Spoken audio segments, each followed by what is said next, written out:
Vermont Senator Bernie Sanders dropped out of the Democratic race in April. A large number of his supporters are young and working class. In an interview with ABC News Sunday, Sanders was asked whether his supporters will vote for the presumptive nominee, former Vice President Joe Biden. Here's what Sanders had to say. At the end of the day, the vast majority of the people who voted for me, who supported me, will understand and do understand that Donald Trump is the most dangerous president in the modern history of this country. He's a pathological liar. He's a racist and a sexist, a homophobe, etc. And I think at the end of the day, they will be voting for Joe Biden.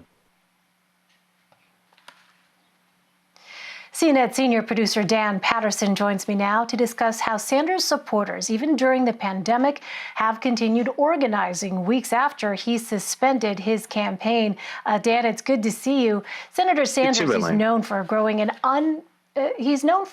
unmatched network of grassroots donors. He was criticized in 2016 for not handing it over to the Clinton campaign. Why is it considered so important?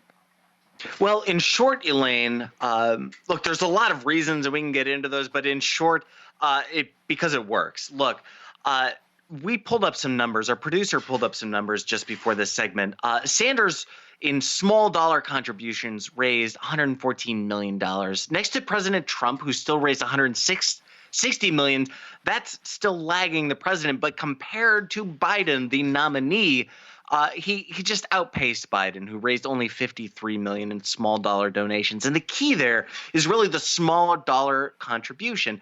And what Bernie Sanders was really able to do, we made a big deal out of this in 2016, he was able to capture a fiery momentum of people who had felt out of the political process, and then he converted this into an apparatus that was designed to capture their money and convert it into action. So it's really the funnel of sparking the passion, turning the passion into something that is actionable and helps raise money from almost anyone, and then turning that money into something that helps his campaign produce more actionable contributions. So Bernie was not just successful at raising money, he was successful at converting that money into action. And his list is a list of people who are incredibly enervated and engaged in the process, and who had been left out of the process for so very long,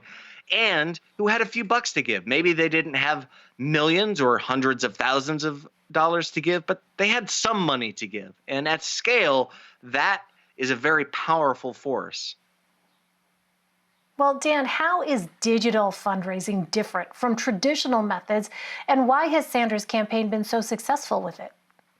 So traditional methods of fundraising include bundlers, and they include, because candidates and campaigns have limited resources, they rely on their surrogates and others around them to bundle cash and to help raise cash. There's only so much a candidate can do when it comes to raising money.